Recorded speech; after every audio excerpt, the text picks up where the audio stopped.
அனைவருக்கும் வணக்கம். Welcome to world village cookery channel. எல்லாரும் எப்படி இருக்கீங்க?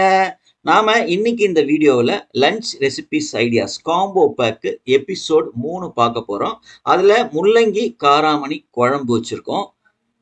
ரொம்ப காரம் இல்லாம ரொம்ப புளிப்பும் இல்லாம சூப்பரான அருமையான குழம்பு. நேஷனல் பொரியல், அப்பளம், தேங்காய் துருவி போட்டு சிறுபருப்புலாம் போட்டு சௌ கூட்டு, கெட்டி தயிர், அப்புறம் காராமணி வேக வச்ச தண்ணி ஊற்றி ஒரு தக்காளி ரசம்.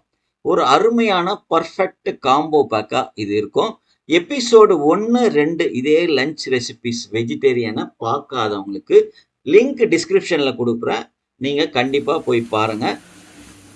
ஸோ இந்த எபிசோட் 3ல் இருக்கிற காம்போ பேக்ஸ் எல்லாத்தையும் நாங்கள் செய்யறதுக்கு 1 மணி நேரம் 10 நிமிஷம், அதாவது 70 நிமிஷம் ஆயிடுச்சு. கரெக்டாக பிளான் பண்ணி பண்ணோம் அப்படின்னா நல்ல சூப்பராக சீக்கிரமாக டேஸ்ட்டாக சூப்பராக செய்யலாம். வாங்க இந்த காம்போ பேக்கில் இருக்கிற ஐட்டத்தெல்லாம் நாங்கள் எப்படி இந்த 70 நிமிஷத்தில் செஞ்சோம் அப்படின்னா இன்னைக்கு இந்த வீடியோவில் பார்க்க போகிறோம். வீடியோவில் போகிறதுக்கு முன்னாடி நம்ம சேனலை சப்ஸ்கிரைப் பண்ணாமல் இருந்தீங்கன்னா தயவுசெய்து சப்ஸ்கிரைப் பண்ணுங்கள். பக்கத்தில் பெல் ஐக்கான் வரும், அதையும் ப்ரெஸ் பண்ணுங்கள்.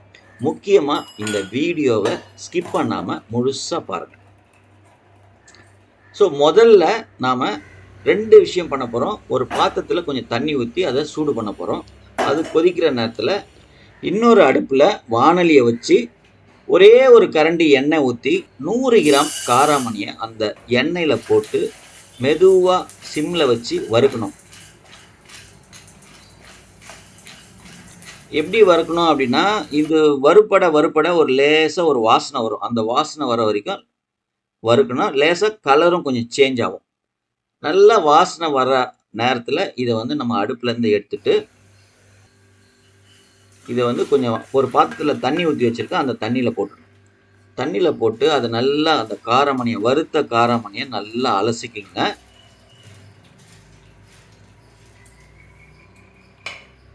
அலசிட்டு அதை தண்ணியெல்லாம் வடிகட்டிட்டு நம்ம தண்ணி வச்சுருக்கோம்ல அடுப்பில், அது நல்லா கொதிக்கும் பாருங்கள். கொதிக்கிற நேரத்தில் அதில் போட்டுருங்க.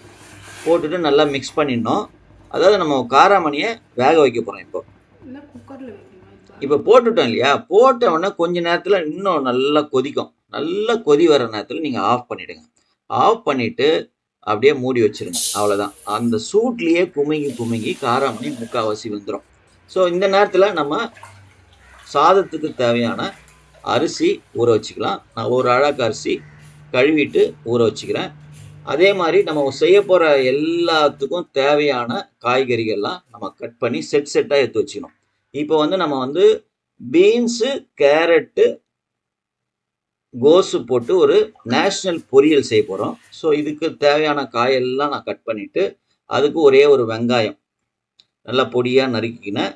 3 பச்சை மிளகா, அவ்வளோதான். அதை அப்படியே செட்டாக எடுத்து வச்சுக்கணும். அதே மாதிரி குழம்புக்கு சின்ன வெங்காயம் ஒரு 50 கிராம் சின்ன வெங்காயம், ஒரு 1/4 கிலோ முள்ளங்கி, அதையும் கட் பண்ணி தனியாக எடுத்து வச்சிங்கன்னா. சௌ கூட்டு, அதுக்கு சிறுபருப்பு ஒரு 100 கிராம் சிறுபருப்பு நான் ஊற வச்சுருக்கேன் கழுவிட்டு. சௌவை நல்லா இது மாதிரி பொடியாக கட் பண்ணிங்க. அப்புறம் கூட்டுக்கு தேவையான வெங்காயம், அதுக்கும் ஒரே ஒரு வெங்காயம் தான்.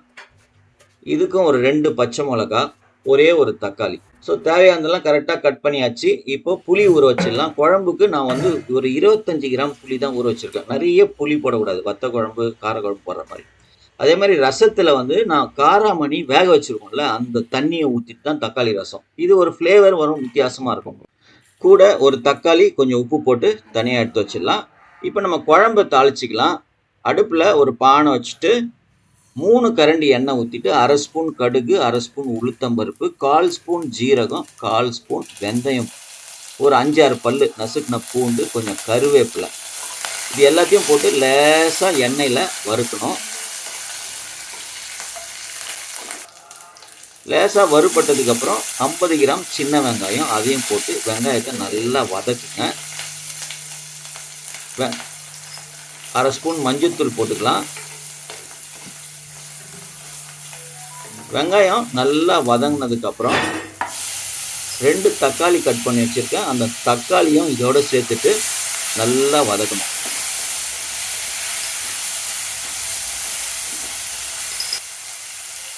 தேவையான அளவு உப்பு போட்டுங்க. உப்பு போட்டுட்டு வதக்குனீங்கன்னா கொஞ்சம் சீக்கிரமாக வதங்கும். வெங்காயம் தக்காளி எல்லாம் நல்லா வதங்கினதுக்கப்புறம் நம்ம கட் பண்ணி வச்சுருக்கோம்ல முள்ளங்கி, அதை சேர்த்துட்டு நல்லா மிக்ஸ் பண்ணிங்க. இந்த எண்ணெயிலேயே முள்ளங்கியை வந்து நல்லா வேக வைக்கணும். ஸோ நல்லா மிக்ஸ் பண்ணிவிட்டு மூடி வச்சு ஒரு 5 நிமிஷம் கூட நம்ம எண்ணெயில் வதக்கினா கொஞ்சம் சீக்கிரமாக காய் வந்து வேகும்.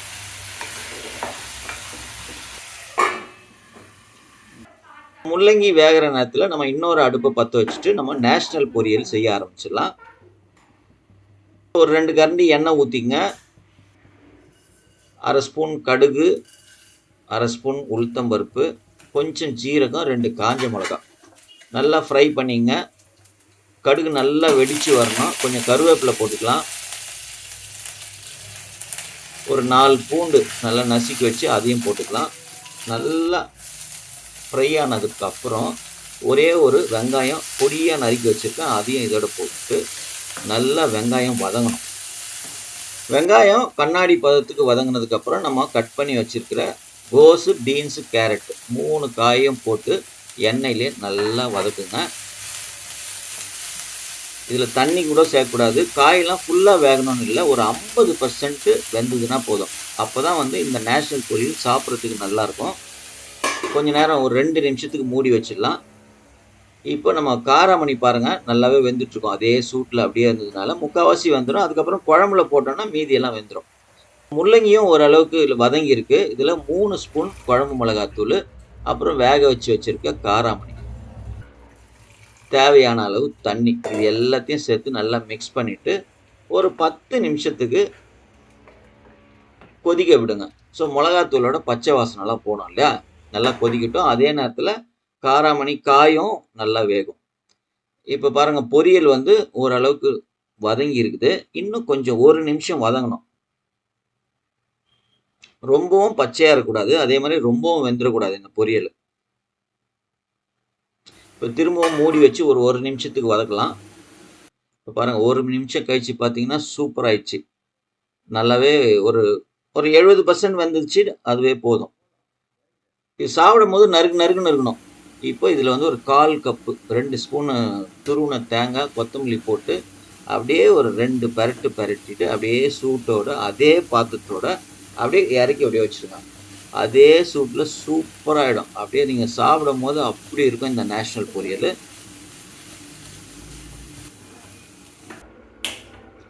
இப்போ நம்ம சாப்பாட்டுக்கு பாத்திரத்தை அடுப்பில் ஏற்றிட்டு தேவையான அளவு உப்பு சேர்த்துன்னு மூடி வச்சிடலாம். ஒரு 10 நிமிஷத்தில் அது கொதிக்க ஆரம்பிச்சிடும்.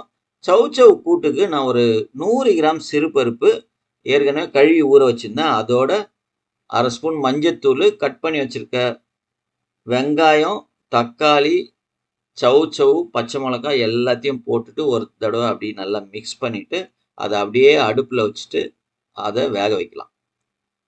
இது குக்கரில் வச்சு கூட நிறைய பேர் செய்வாங்க, ஆனால் குக்கரில் வச்சா ரொம்ப குழஞ்சிட்டு வேறு மாதிரி ஆகிடும். இப்போ பாருங்கள் முள்ளங்கி எந்த அளவுக்கு வெந்திருக்கு, குழம்பு எப்படி இருக்குன்னு பார்த்துடலாம்.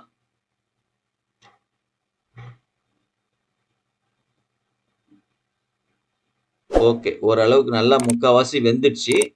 ஏன் அப்படின்னா இப்போ நம்ம இன்னும் இதில் இந்த குழம்புல வந்து புளி ஊற்றலை, காயெல்லாம் வெந்ததுக்கு அப்புறம் தான் புளி ஊற்றணும். ஸோ இப்போ வந்து புளியை ஊற்றிக்கிறேன். புளிச்சாரை ஊற்றிட்டு தேவையான அளவு தண்ணி ஊற்றிங்க. இப்போது இதை வந்து இன்னும் ஒரு 5 நிமிஷம் நல்லா கொதிக்கணும். கொதிச்சுட்டு எண்ணெய்லாம் வந்து நல்லா பிரிஞ்சு வரணும். இந்த நேரத்தில் நம்ம ரசத்துக்கு தேவையான புளி, தக்காளி எல்லாத்தையும் நல்லா கரைச்சிக்கலாம். இப்போ கூட்டுக்கும் காய், சிறுபருப்பு கொதிக்க ஆரம்பிச்சிச்சு. நடுவில் கிளறி விட்டுன்னே இருக்கணும். திரும்பவும் மூடி வச்சிடலாம். இப்போ நம்ம ரச கரைசலில் ஒரு 5 பல்லு பூண்டு, கருவேப்பிலை, கொத்தமல்லி, 2 ஸ்பூன் ரசப்பொடி போட்டு கொஞ்சம் மிக்ஸ் பண்ணிக்கலாம்.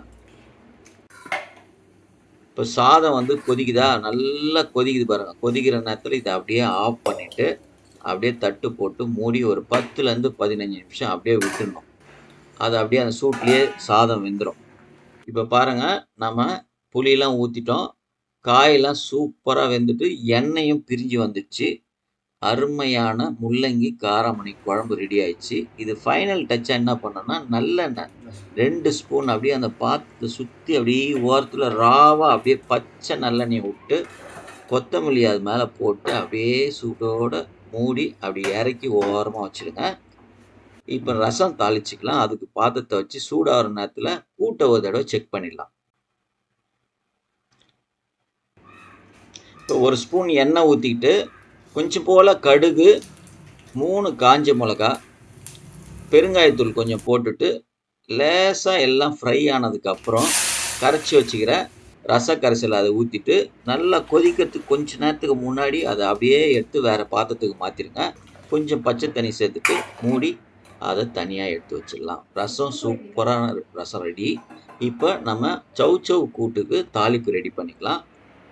ஒரு 2 கரண்டி எண்ணெய் ஊற்றிட்டு 1/2 ஸ்பூன் கடுகு, 1/2 ஸ்பூன் உளுத்தம்பருப்பு, 1/4 ஸ்பூன் ஜீரகம், 3 காஞ்ச மிளகா, கொஞ்சம் போல் பெருங்காயத்தூள், அப்புறம் கொஞ்சம் இஞ்சி, ஒரு 4-5 பல்லு பூண்டு, கருவேப்பிலை எல்லாத்தையும் நல்லா நசுக்கி அதில் போட்டுட்டு நல்லா ஃப்ரை பண்ணுங்கள். நல்லா ஃப்ரை ஆனதுக்கப்புறம் அந்த தாளிப்பை அப்படியே எடுத்து கூட்டில் கொட்டிக்கணும்.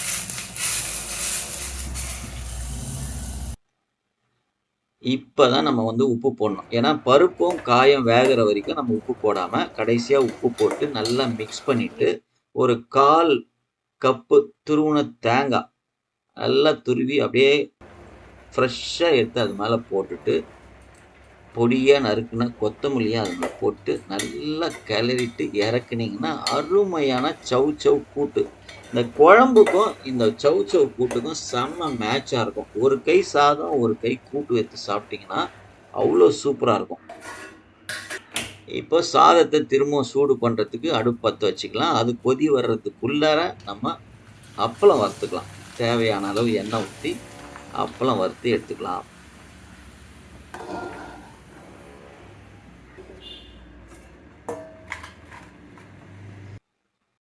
இப்போ சாதமும் வெந்துடுச்சு. ஒரு தடவை செக் பண்ணிடலாம் சாதம் வெந்துடுச்சான்ட்டு.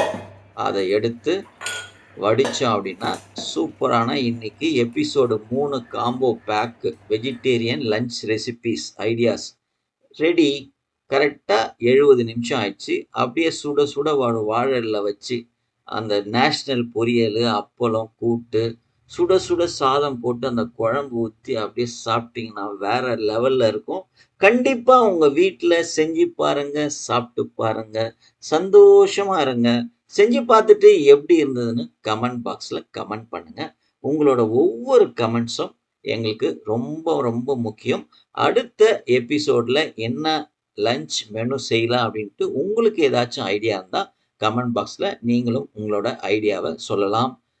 மீண்டும் அடுத்த வீடியோவில் பார்க்கலாம். நன்றி, வணக்கம், பபாய்.